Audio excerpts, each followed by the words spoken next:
the stage here at PlayStation Live from E3. Kristen and I are sitting down with Arthur, and we are going to talk Lego DC Supervillains. Yeah. Supervillains. Supervillains. Okay, now, so there's a couple new things in this Lego game, and I know we've got James backstage doing a little demo for us that we're going to be able to share with everyone here.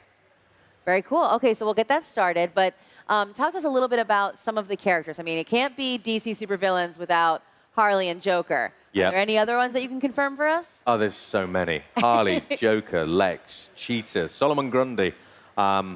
It's all of the best DC villains. You know, we've wanted to make a villain game since 2008 when we made Lego Batman. Okay. And we finally got to do it. Finally got to put the characters that everyone wants to play at the front of a story.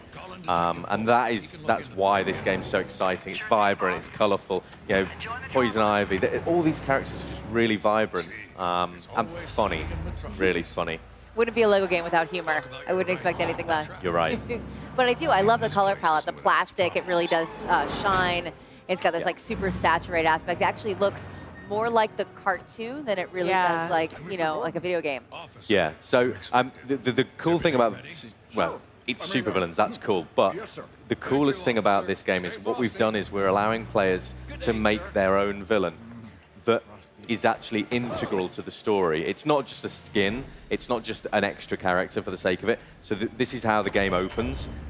We're in Strikers Island, we're having a conversation with Gordon and Lex, and he wants to know information about this character, which turns out to be the one you make.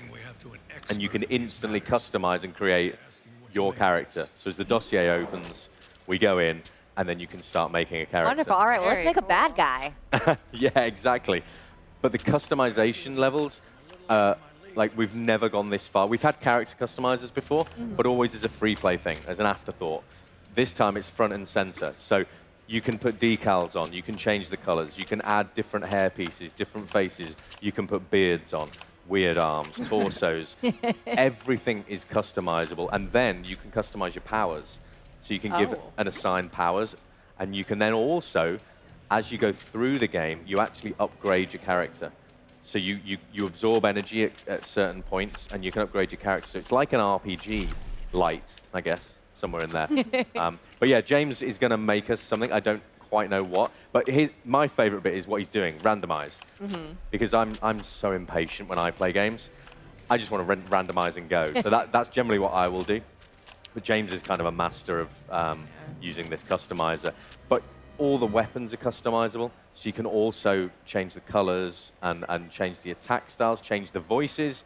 So you know, there's male voices, female voices, there's robot voices. Everything is customizable, and you'll see here. So the character that James has made goes onto your grid, and then as we go into the game, your character walks into the cutscene, and then you're going to get to play that character. That's great. Got it. Now, when you say that you get to upgrade them as you go through, so whatever weapons and special powers you choose, those just get greater, or do you add other special powers as you go along? Yeah, you add new powers. But at any point in the game, you can also just stop and go, actually, I want to change the color of my hair. I want to, you know, it could be that you're partway through the game and you unlock a cool character like, I don't know, Lobo. And you're like, oh, Lobo's got like a really cool hairpiece. I'm going to go and change my hairpiece. And you can change your hairpiece. So you can change on the fly. And everything is obviously live. So you'll see here, this is the point when your character is going to come in. So whatever James has made, which is kind of weird. So that's your character, and off you go on the story. And the super cool thing is, at the end of the story, which is it's a great story, what you do and what you choose with your character decides how the game ends. Wow. Really? Yeah. So speaking of the story, can you dive in a little bit and tell us what the setup is? Why are we playing as these supervillains this time around? Yeah. So the setup is you've got the Legion of Doom. They're breaking out of Strikers Island. And then I'm going to try and keep it simple. I'm going to just opt to go, right, the Legion of Doom are the bad guys, the Justice League are the good guys. Right. Everyone knows who they are. In the story, the Justice League go, and they're replaced by the Justice Syndicate, who are Owlman and Ultraman. And it's basically the Earth 3 Justice League, and they're really bad. They're like really bad, but they're trying to pretend to be the Justice League and be all nice. the bad guys, Legion of Doom, get onto that. And it's like, right, we've got to figure out what's going on. So the bad guys figure out that the good guys are bad guys. The bad guys need to take out those bad guys. It all goes wrong. And the next thing, Darkseid turns up with Apocalypse, with Granny Goodness, the Furies, Steppenwolf, Parademons, and it just... Oh my god, they're really all in more there. bad stuff. Does Granny have all of her little orphans with her too? Yeah. and she has this, like, it's super cool because she's got like a rocket-powered Zimmer frame she flies around on, but she'll stop and she knits goons, and they're little woolen bad guys that come and attack you. That's so cool. Things get, you know, we like making things silly. Yeah. We've kind of upped the level of silly on this one because villains allow you to do that. I also like the art style, too, of the counting on the side. Yeah. If you're looking on the left-hand side of the screen. That has definitely changed from the last Superheroes one. It has its own, obviously it's a Lego story, but it has its own unique art style. Yeah, we've kind of lent into the fact that the villains are so vibrant.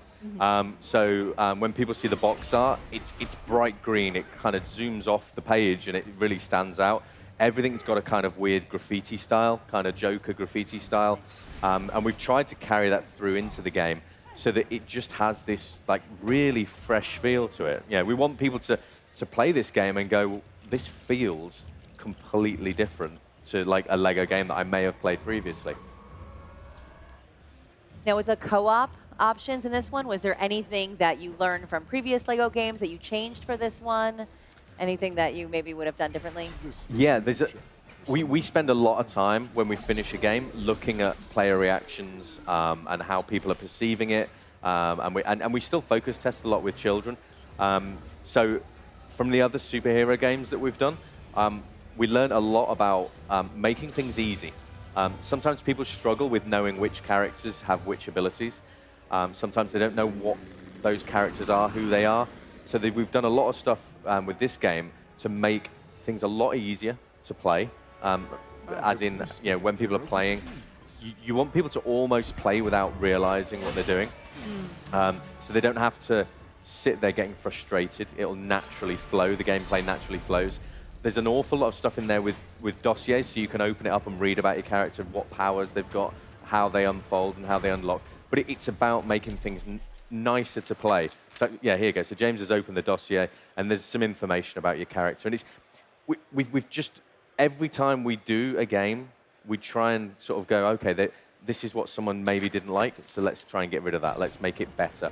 And again, it comes down to the messaging as well. So we've got different hint styles. We've tried to not just have goons for the sake of goons. They have a purpose.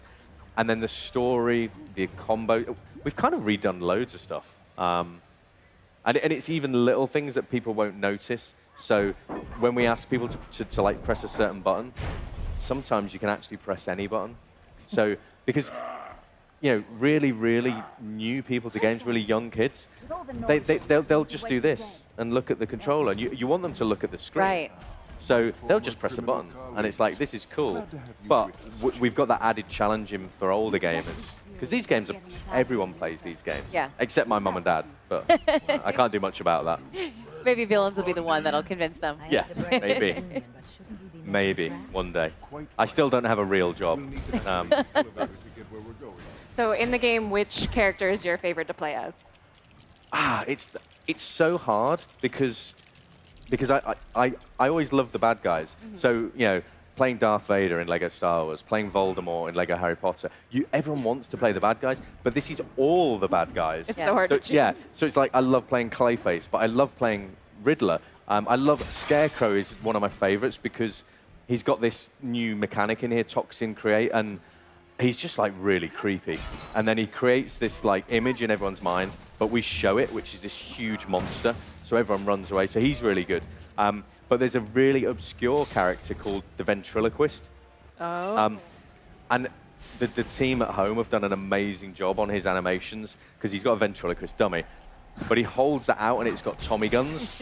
And then when he tiptoes on the back of the ventriloquist dummy, and it's all really weird. But I think, and that's the great thing, because the team puts so much into these games. Yeah, there's so much detail. Yeah, you see stuff that, you know, us as a design team, we ask for things, but then, you know, as it comes to the game getting finished, it's like, we didn't ask for this. And it's like, but the animation team have like added another sort of layer of quality here, or They just someone's took it to added the some next gameplay, level. and everyone kind of gets carried away in the office. They love making these games. Well, we appreciate them getting carried away because it just makes the game better. Yeah, We absolutely. definitely are benefiting from it. Yeah, and again, what we've done again from the previous Lego Batman games to evolve into Lego DC Supervillains, we've actually got a huge open world this time round, which Lego Batman 1 didn't have an open world. Lego Batman 2 had Gotham. Lego Batman 3 had some lantern planets, individual worlds. So Lego DC Supervillains, we've given players a whole open world, which is Gotham and Metropolis and Smallville. There's also Arkham Asylum and Belle Reve Penitentiary and Strikers Island, and you name it, it's in the game. Wow. So the hub world's just a really joyous playground of idiocy, of us having fun. You know, the Lego movies are extremely popular. Does any of the humor and pop culture that's in the movies influence you guys or inspire you guys when you're making these games, or do you feel like they really are two separate art forms? We get inspired by everything.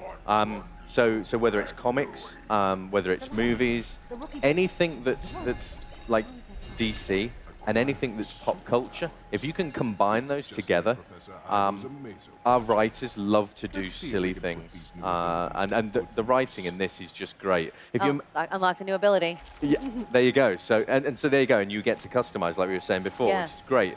But if you don't want like that beam, you've got different beam styles, and then you can go back and you can go, actually, I don't want an orange beam because that's boring. So I'm gonna have like a red beam or a brown. Why would you have a brown beam? Or a yellow beam? And then you can go, oh, do I want it in my left hand, right hand, from my chest, from both hands, from my eyes? And again, it's just those levels of customization. That's awesome. But yeah, there's so much in the game, and I just can't wait for people to kind of get their hands on it and play it. And I think people are going to love being the bad guy. Yeah. Because there's just so many bad guys. And the voice cast on this, we've got such a phenomenal voice cast on in this game. It's kind of everyone we wanted, and we don't normally get everyone we want, and we got everyone we wanted on this one. So people just like hearing those classic voices. Anyone you can share with us? Harley wouldn't be Harley without Tara. Clancy is Lex. Joker, people are going to love who's our Joker. Yeah. I can't say anything, apparently. Wonder who it could be. Can't say. But yeah, it's kind of a who's who. There's so much great talent in the game, but the jokes then work really well because some of the voice actors are known for playing maybe more serious versions of those characters. So when we get to have a bit of fun with them, it's those voice sessions are great fun to be in. Wonderful. So yeah, it's just a whole lot of fun, and that's what a game should be. Absolutely. That's what all the Lego games should always be about. Yeah, definitely. Well, Arthur, thank you so much for joining us today. This is coming October.